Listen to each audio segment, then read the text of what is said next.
Hello and welcome to another episode of Birth of a New Dimension. I'm your host, Aurora. I'm also the Flying Rainbow Lasagna. The Flying Rainbow Lasagna is an interdimensional portal shape that I created as my entry into this time and place when I came in as a walk-in. So the origins of my consciousness are celestial or non-earthly, even though my consciousness and my cares are definitely intertwined with the experiences of planet Earth, planetary consciousness, and of course all of the inhabitants of Earth. So today I'm recording this in order to speak about concepts that we have about higher dimensional beings and specifically about Christ consciousness and how that relates to the expectations programmed into each person by the current social and cultural milieu. That basically whether or not you characterize yourself as a Christian, you exist in this time and place submerged within, I just need a drink here.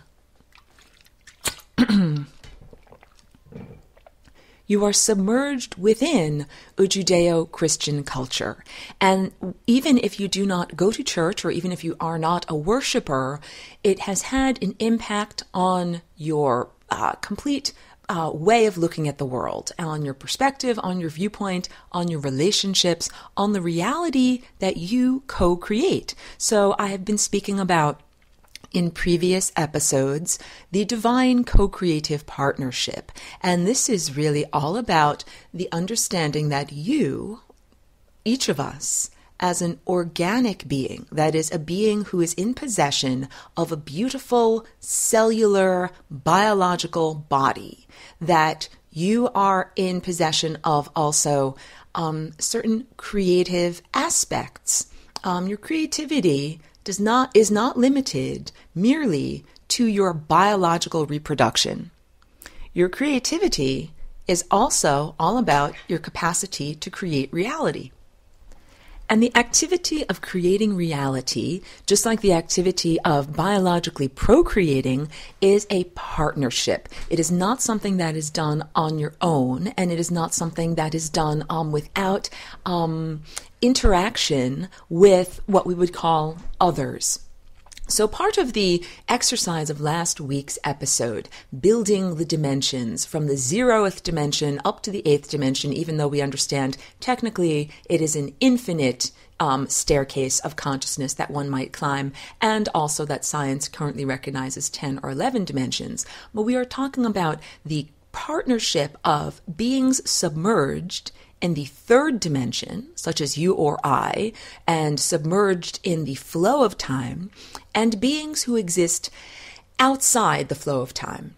They would be analogous to, if we are fish in the river of time swimming down the flow, these other hyperspace beings are like birds perched in the trees that are lining the river and that overlook the river.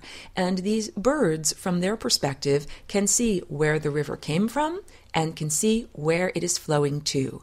So ideally, what we may experience is a seamless continuum of consciousness between the fish that are submerged in the experience and the higher perspective beings that are seeing the overarching or meta experience. Now, unfortunately, or fortunately, depending upon how we interpret reality, due to certain galactic and cosmic events in far, far antiquity, humanity has been artificially severed from its hyperspace guides, from its higher dimensional self. Really, I think I've spoken about this also, that in the end, you are simply kissing yourself in the mirror. It appears as if you are approaching and becoming in contact with a being who is an otherworldly consciousness. But what you will begin to recognize when you actually make the connection is that you are connecting to a piece of yourself. You are connecting to a different aspect of yourself that is moving in a vastly different direction and is moving at a different rate or at a different speed. So right now, you and I and many others are made of sunlight that is solidified. We are light that has the privilege of going slower than 186,000 miles per second, okay? So we are very lucky in that we are this coalesced light that is having this slower, denser experience than, let us contrast with hyperspace beings, those birds perched in the trees outside of the river of time. Hyperspace beings are moving at a faster rate. So I will also speak about frequency and wavelength. We did last week the building of dimensions, and this week let's talk about frequency and wavelength. So this has everything to do with when, if you might say, someone is a high energy person, what you're really talking about is that they have a high frequency, and frequency is defined as the number of waves that pass a point. So, for example, if we were talking about ocean waves, it's a question of how many ocean waves crash on the beach, let's say, per second, 1 per second, or maybe it's faster, maybe there's 2 waves per second, or maybe it's incredibly fast, maybe it's 2,700 waves per second. That is a very high frequency of waves. Now let's also talk about wavelength. You know something? If the length of the waves crashing on the beach, if it's 1 mile, the entire length of the wave is 1 mile long, then 1 wave a second, that's pretty impressive because that's a mile's worth of water moving at one time. But what if it's only a tiny micrometer? What if it's 1 wave per second, but it's only a micrometer? Well, you can see that this has everything to do with if it were 2,700 waves per second, but they were tiny. What if they were these micrometer waves? So we now understand that there is a relationship in terms of describing magnitude between not only frequency, the number of times that the wave is moving a particular, passing a particular point, but also the size of the wave, or that would be its how grandiose it is. What is its magnitude? What is the scale of the wave?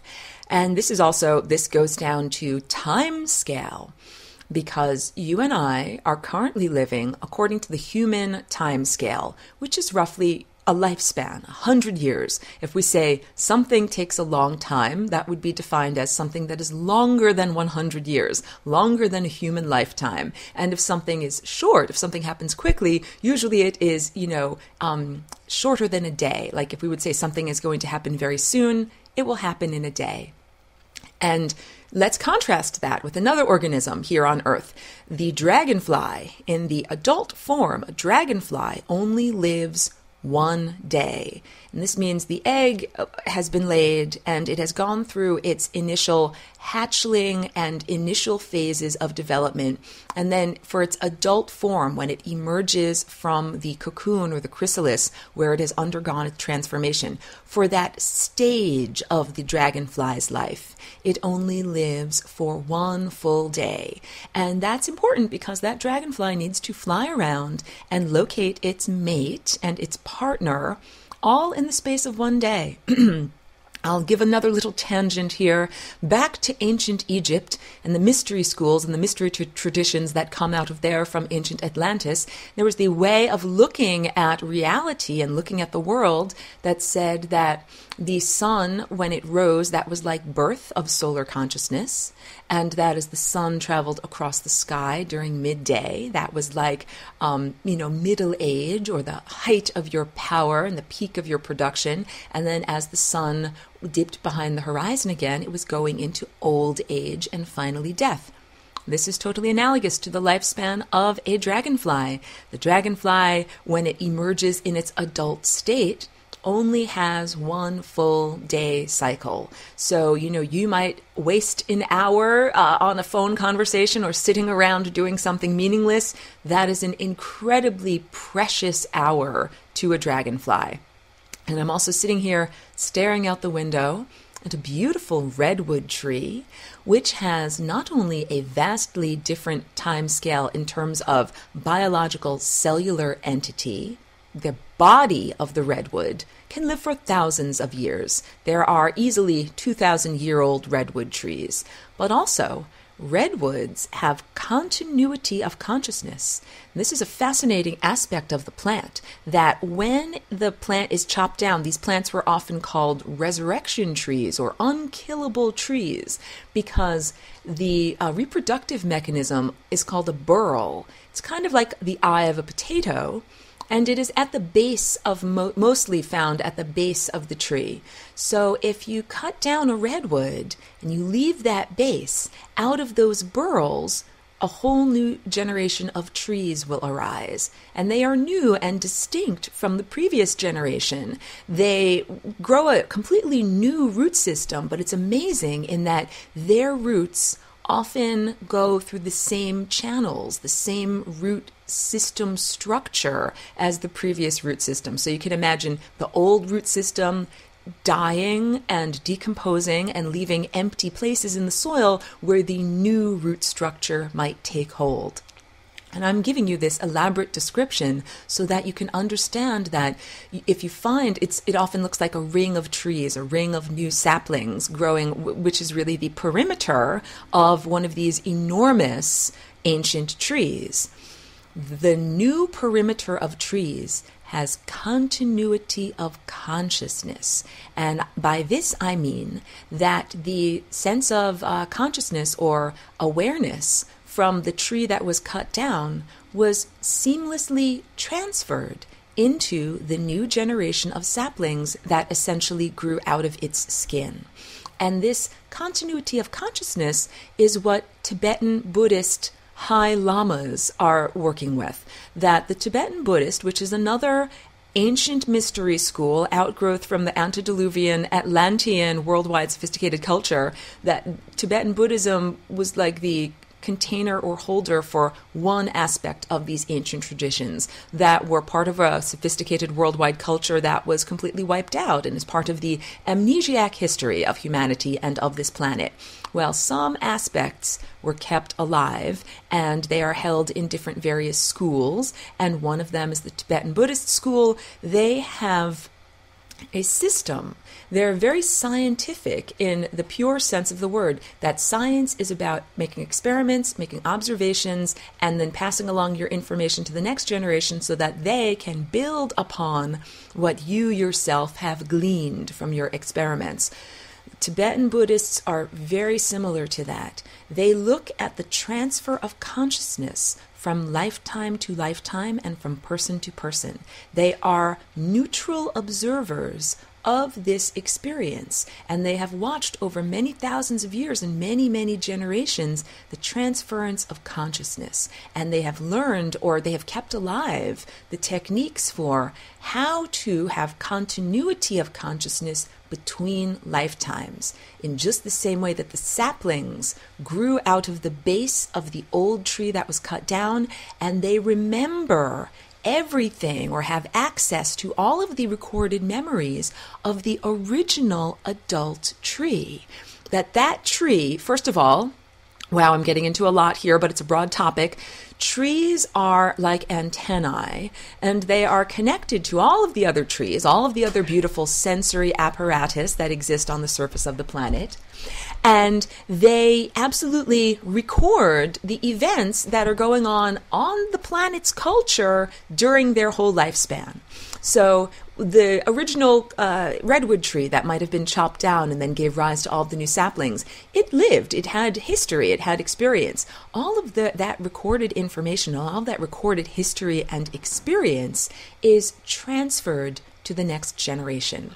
That next generation does not begin as a type of blank slate with no knowledge, no frame of reference, no context, no understanding. Far from it. That new generation begins with the download of information and perspective of all of the previous generations. So this is what I have just described is such a radical departure from one's experience here in this time and place of being born as a human, where, to quote a famous philosopher, you're born as a tabula rasa, the blank slate. Well, you know something? You have an amnesiac brain wipe that makes it difficult to get in touch with your heritage, your previous experiences, the trajectory of your soul as it is journeying on its journey of consciousness.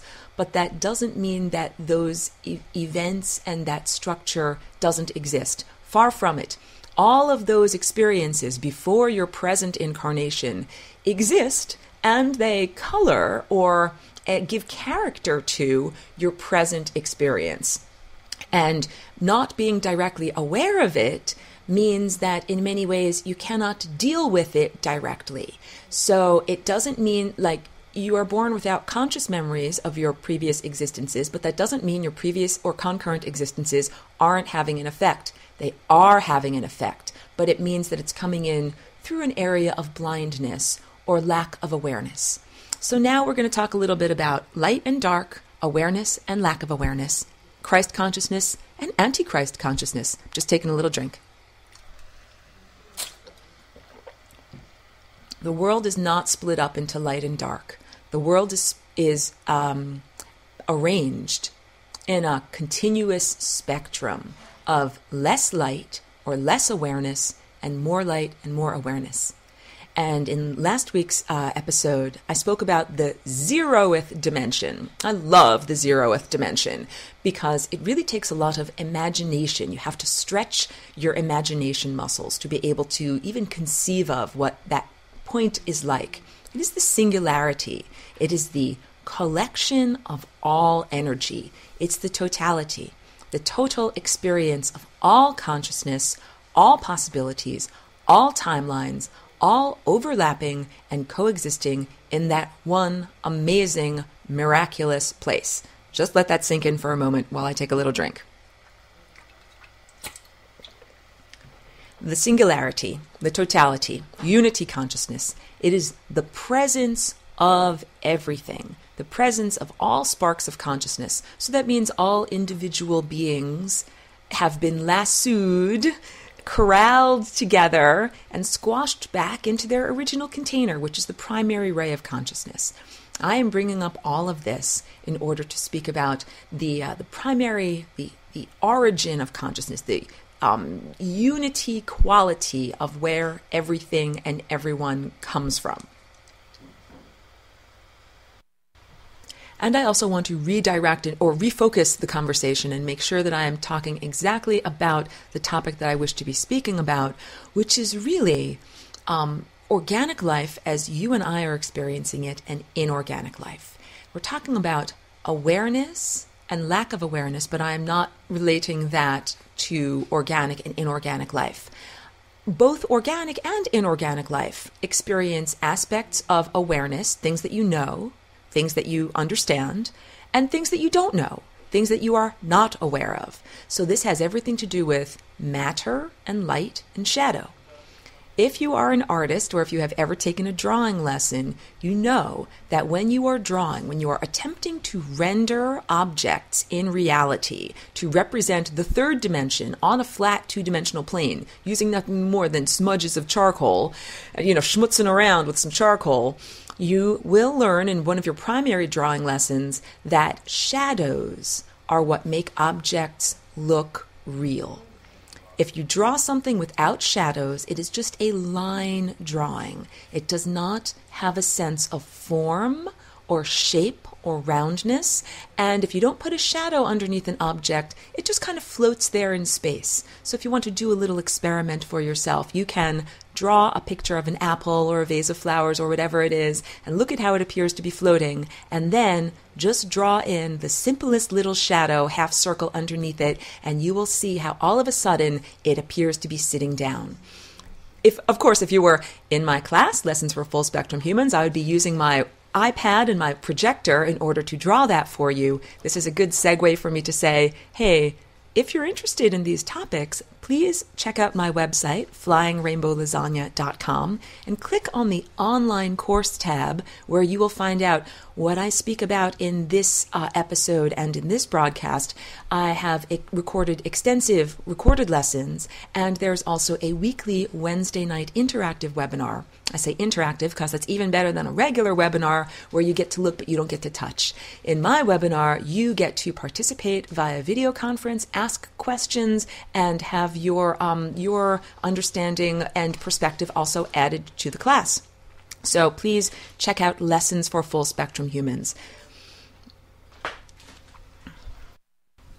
Organic life and inorganic life.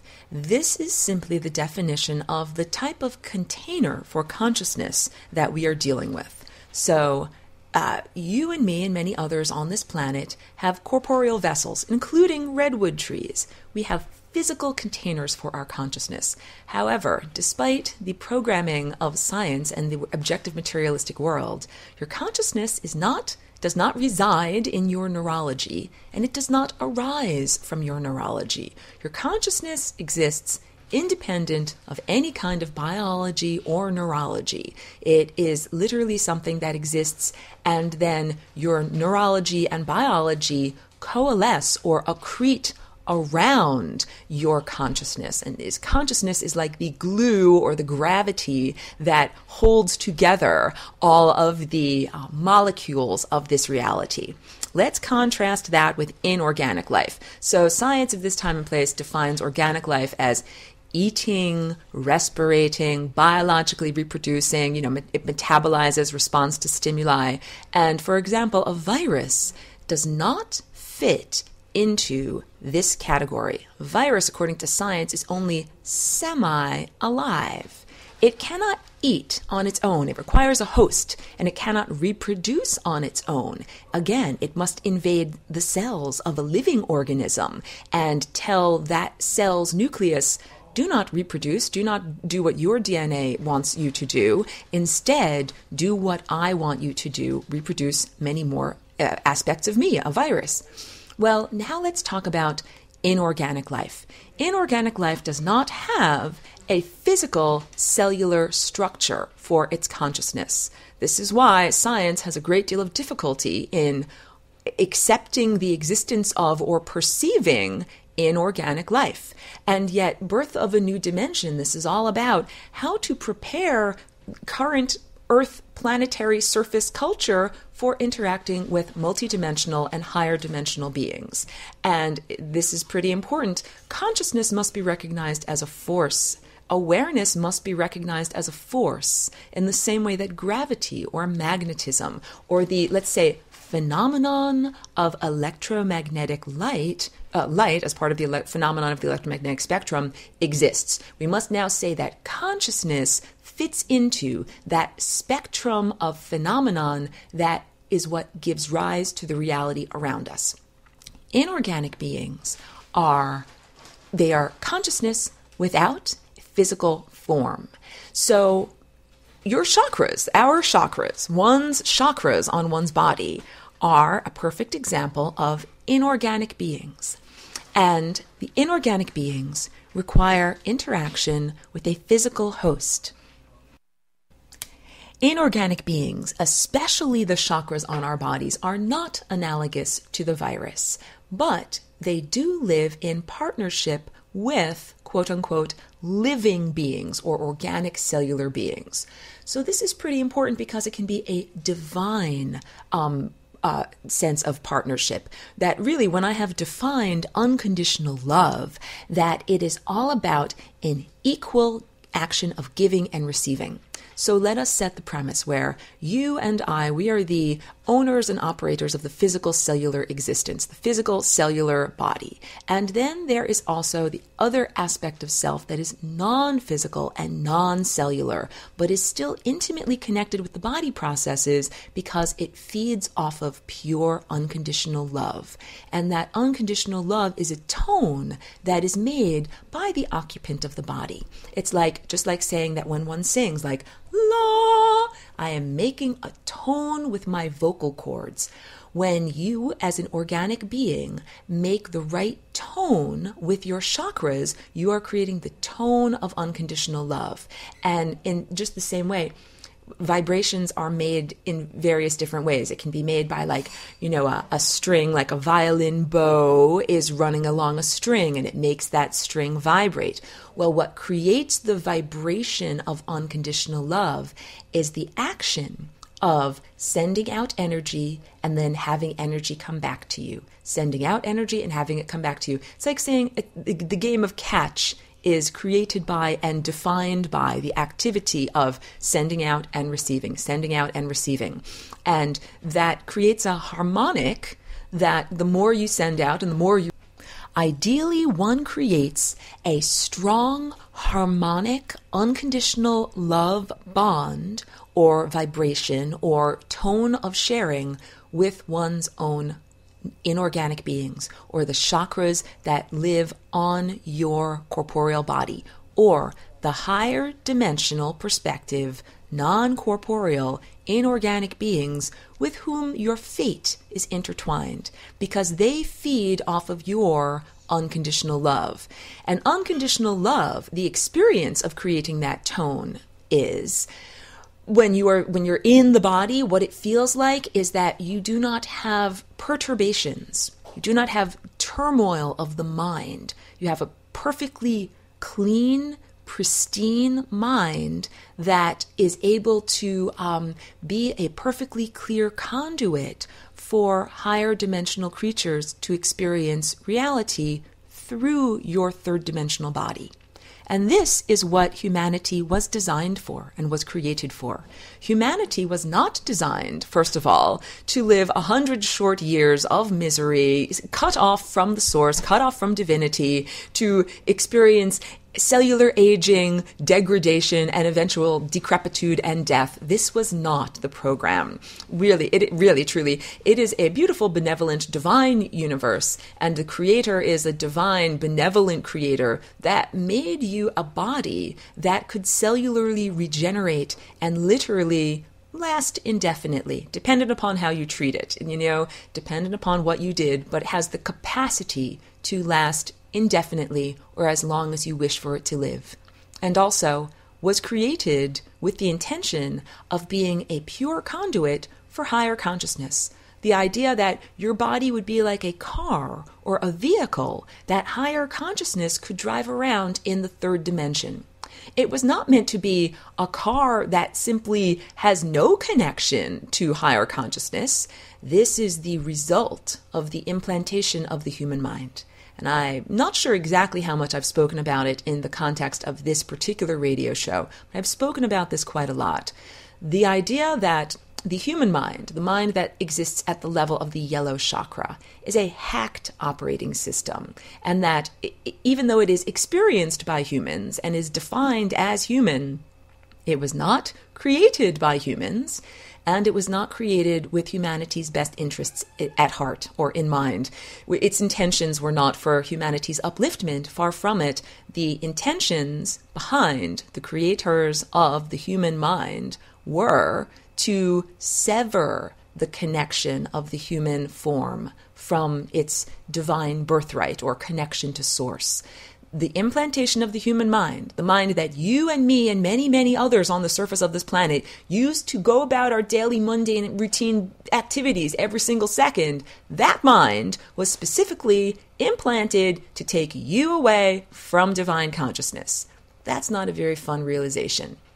Like do something that comforts you. Pet a cat, hug a tree, do something to make yourself feel better, because that is not a very good thing. This is the type of realization that when your third eye begins to open and you begin to see this, it can be very disheartening. It can be very demoralizing or discouraging, that it can make you feel like, oh my God, everything from infancy onward has been designed to keep you apart from your divine co-creative partnership and to keep you apart from higher consciousness. I'm just taking a moment to drink here. Well, meditation is the way that we have developed for each one of us to get back to that link to higher consciousness. So here's how it generally goes now. One, as consciousness, incarnates, is born, is exposed to the programming of the human mind and we would call it the virus of language, but let's call it like the app, like the way your phone runs apps, the mini program of language. And as soon as you're exposed to that program, it starts running internally, and it doesn't shut up until you learn to master it. The mind does not stop talking and the mind does not stop thinking internally until you specifically train it to stop. And this is transcendental meditation. So it begins with sitting quietly in a comfortable pose and simply observing thoughts, but allowing them to happen and not feeding them with any kind of emotional reaction. And the more that you do that, the more you develop unconditional love momentum. It's just like momentum on a bicycle. You begin at the top of the hill, and as you roll downhill, you go faster and faster. Same thing with meditation. When you first try to get going on meditating, boy, oh boy, it is very hard to stop and still the conscious mind. But as you develop the practice, you have more and more momentum of inner silence. You have more momentum of non-emotional reaction, and you have more momentum in terms of perspective. You begin to achieve the perspective of a bird who is perched in a tree on the side of the river of time, not always being submerged in time. Imagine how different your life and mundane experience would be if, instead of being a physical, corporeal being who's, occasionally in touch with higher consciousness, who occasionally is able to get guidance and information from the hyperspace perspective, being not submerged in time. If instead there was a seamless interaction and interrelationship between these two types of perspective, and then you, as the person on the ground, quote unquote, driving the car, would have access to all of that information from your GPS, from your God positioning system, from the higher consciousness perspective. It would be a much more comfortable reality. Think about anything that you have uncertainty or anxiety about. Well, this hyperspace perspective would be able to answer your questions and reduce a great deal of the uncertainty and anxiety that comes with merely not having perspective and not being able to see where you have come from in terms of the river of time and where you are flowing in terms of the river of time. But we're going to get more into the limitations of the aspect of consciousness when it is the bird perched in the tree. So first of all, when one is not submerged in time, one has less access to being able to actually have an impact on reality, to actually have an impact on the experience of either the flow of time, the river itself, or the other fish that are swimming in the river. If you are perched in a tree next to the river, you can flap your wings a lot, but you're not going to have very much of an impact. If you really want to have an impact, it is necessary to be submerged. This is my story. This is all about Aurora. Why am I a walk-in? Why am I here submerged in this time and place? If I could have merely sat upon a cloud in hyperspace and waved my magic wand and had the impact that I needed to have, believe me, I would have done it, because incarnating is very difficult. First of all, growing a fetus in the womb, as all of you have done, or most of you have done, is a huge accomplishment. Pat yourself on the back, because that is a very amazing thing to accomplish. I didn't grow a fetus. I came into this adult human form. I transferred my consciousness in at age 27. I didn't have to grow the cellular body, but what I did have to do was integrate my consciousness and my abstract energy with this cellular form.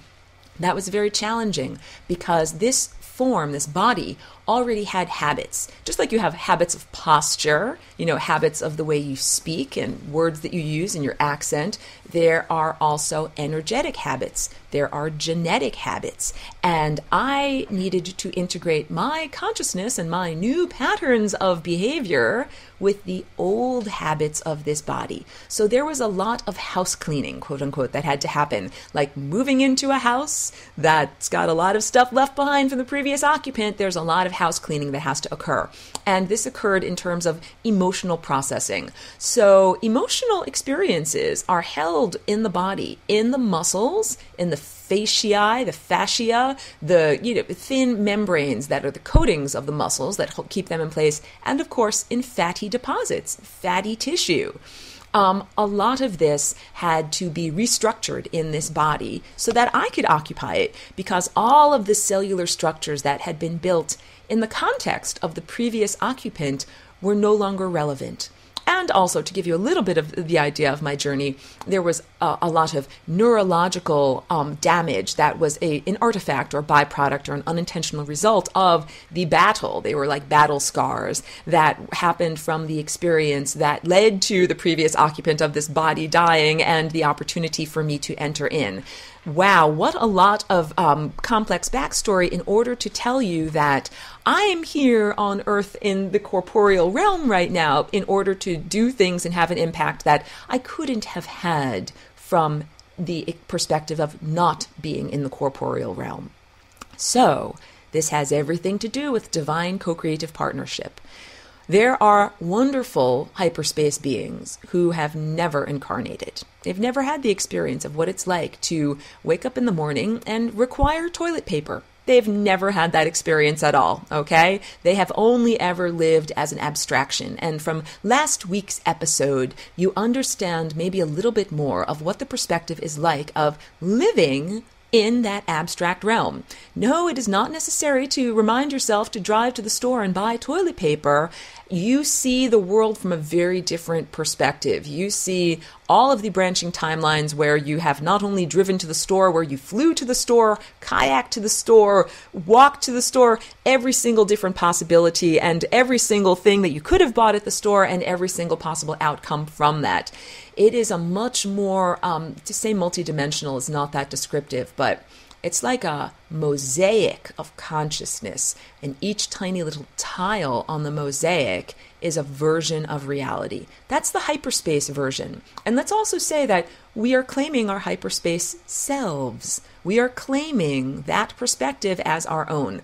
We are now, at this point in earthly planetary experience, reestablishing that beautiful divine connection that was always supposed to be there.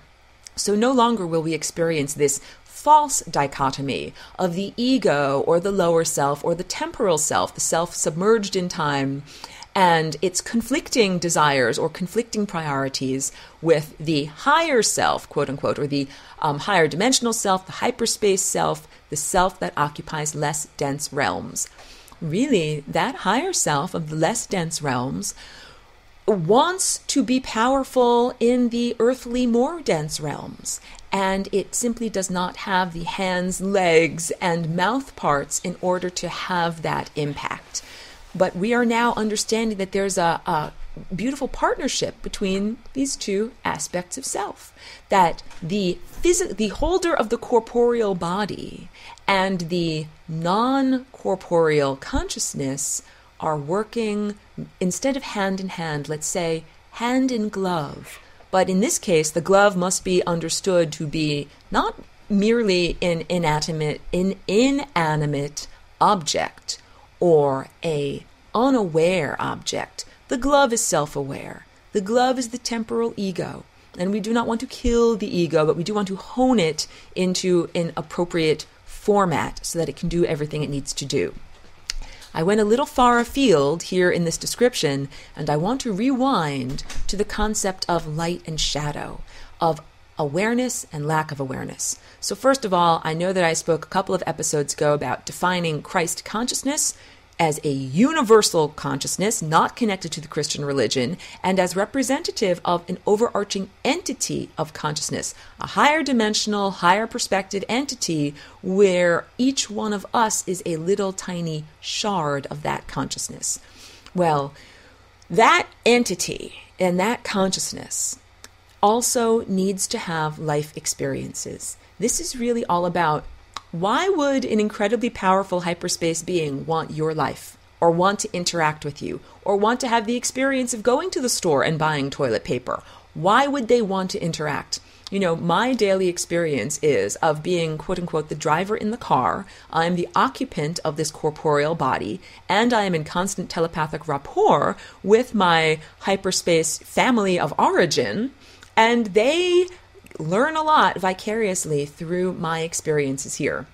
So I, Aurora, I have learned a lot through being incarnated here and meeting people, having experiences, working within the parameters of this time and place in terms of social structure. Like, you dress like this, you walk like this, you talk like this is where resources come from, this is how you're expected to treat others. Like, I learned a lot by having to exist within those parameters. And hyperspace beings also learned a lot from vicariously experiencing my life alongside of me, but from the perspective of, quote unquote, the bird perched in the tree, seeing the entire river of consciousness. So ideally, one desires to blend seamlessly these two perspectives. To blend the perspective of higher awareness and the perspective of first-person experience. However, both higher awareness and first-person experience do not have total awareness. Total awareness is total light. Total awareness is the total presence of all information. Total awareness would be back to, if we rewind this episode a little bit, my definition of source and the totality of consciousness that is that tiny little kernel of everythingness that eventually, according to scientists, exploded into the grand Big Bang. Hold on one moment.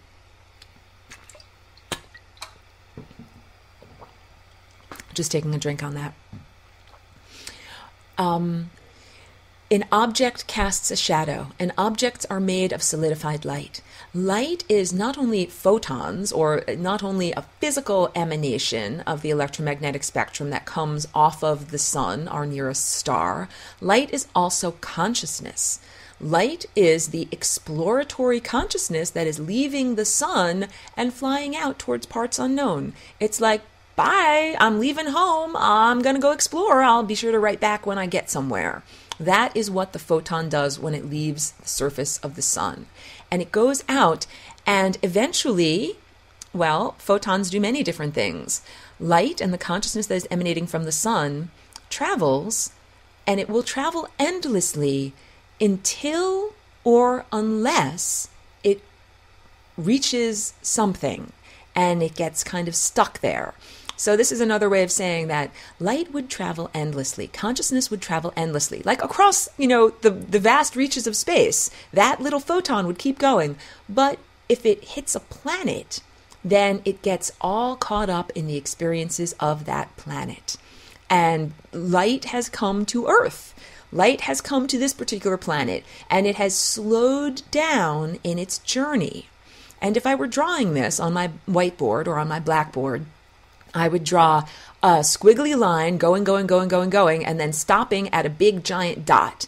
And everything after the dot, there's no squiggly line. That dot is you. That dot is an object. That dot is the molecular physical world around us. And because light has been waylaid on its infinite journey and created the dot of physical structured material reality, it means that there is a big spot where light isn't.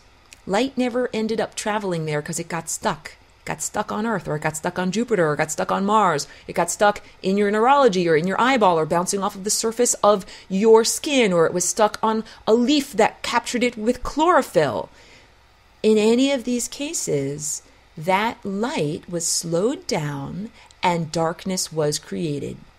Now, I'm the Flying Rainbow Lasagna.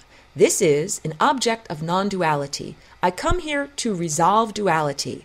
I am here in order to end this fantastic war, this epic war that has been going on for eons between forces of light and forces of dark, forces of awareness and forces of anti-awareness. Now we're getting down to it. Christ consciousness and anti-Christ consciousness. So, here in this time and place, there's a religion called Christianity. Christianity teaches duality. Duality is the bars on your cage of your mind. Duality is what has been preventing you from reaching higher states of cosmic consciousness. Being stuck in duality has had everything to do with limiting humanity's potential and essentially keeping humanity swimming around in its own closed swimming pool, its own private kiddie pool, instead of connecting through streams and rivers of consciousness to the larger ocean of consciousness. The Flying Rainbow Lasagna resolves duality because it places that source in a higher dimensional context. It adds another dimension, and in so doing achieves an additional degree of freedom. This goes back to the same vocabulary that I was establishing in previous week's episode about how to build the dimensions of the universe. Well, basically, we learned that every time you add a new dimension, you add an additional degree of freedom. Like a little ant that can suddenly levitate, become super ant, jumps off the surface of the piece of paper, and is all of a sudden able to do many more things. Well, many people here in this time and place are victims of two-dimensional consciousness. They're victims of linear thinking. A victim is I'm using hyperbole here, but it's a word that I'm using in order to give a sense of like powerlessness, and that your circumstances are beyond your control, and that they have been foisted upon you, and that it's not necessarily a good thing. So the bars on your mental cage have everything to do with the limiting of your consciousness and the limiting of your perspective and the limiting of what you can even consider. So please do not worship Christ. However, I am not an agent of Antichrist here to tell you all to follow the teachings of Satan or read the Satanic Bible or anything from it. Far from it. I don't need to. The traditional teachings of the church are anti-Christ enough. The traditional teachings of the church literally take you away from awareness. They close down your pineal gland, close down your own connection, your own innate connection to the divine source that is within you. Basically, what I'm asking you here is, it's a new age, it's a new time, and what was done in the past is no longer appropriate, and please do not worship external authority figures. Put your fate in the hands of an external figure. Abrogate yourself of responsibility, or be a total passive victim in your life. Please do not do any of those things. Please do take full responsibility for your existence. Become a divine co-creative partner with your own higher self, which is comprised of Christ consciousness, along with many other personal aspects of self, your own personal flavor of aspects of self. And please do be an equal in that partnership. Because if Christ knew everything, Christ, the overarching universal entity, if Christ knew everything, Christ would not need to be here living through us having this experience. If Christ were done with experience, Christ would have closed that book. Christ would not be here circulating through all of us as light and consciousness and having photonic experiences, or the experience of photons flying through space. Christ would not be having any of that. This comes all down to motivation. You know something? Because from the hyperspace perspective, the perspective of outside of time, everything has already happened. You look at the musical score of the universe, every note has already been written, and we know when the rests are, and we know when the notes are, and the pattern is already created. And in order to change that pattern, to rearrange the notes on the musical staff, it is necessary to get down into the music. You have to experience it. You have to be a performer of the score. That's what I have done. In order to give humanity the option of no longer being slaves and victims, had to get into this human form. I had to become a walk-in, and the portal through which I became a walk-in is called the Flying Rainbow Lasagna. That shape itself represents non-duality. It represents a blending of seemingly polar opposites into an entirely new shape that, again, short circuits or renders moot the entire concept of duality. I have 7 minutes left on this broadcast, and I will render moot the concept of duality. Matter exists in a variety of different states, from solid liquid, gas. We are familiar with these from the physical realm. However, there are some states of matter that one might never have experienced, but which you need to be made aware of intellectually. So, going from down the scale, we are currently experiencing the world of solid matter. We're in the world of solids, okay? There is a realm of matter that is even denser than this. It is called a Bose-Einstein condensate. That's B-O-S-E, Einstein you're familiar with.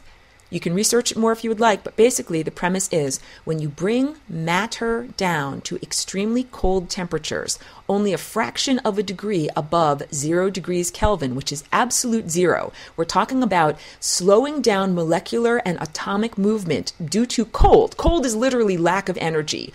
Taking energy out of the universe to the point of such extreme entropy or loss of energy that there is only a tiny fraction of energy left to move around atoms or molecules. And what happens is atoms achieve unity, that all of the atoms begin to slow down so much that they kind of smush together and overlap, and it becomes a state of quantum indeterminacy where all of the individual atoms start acting like one atom.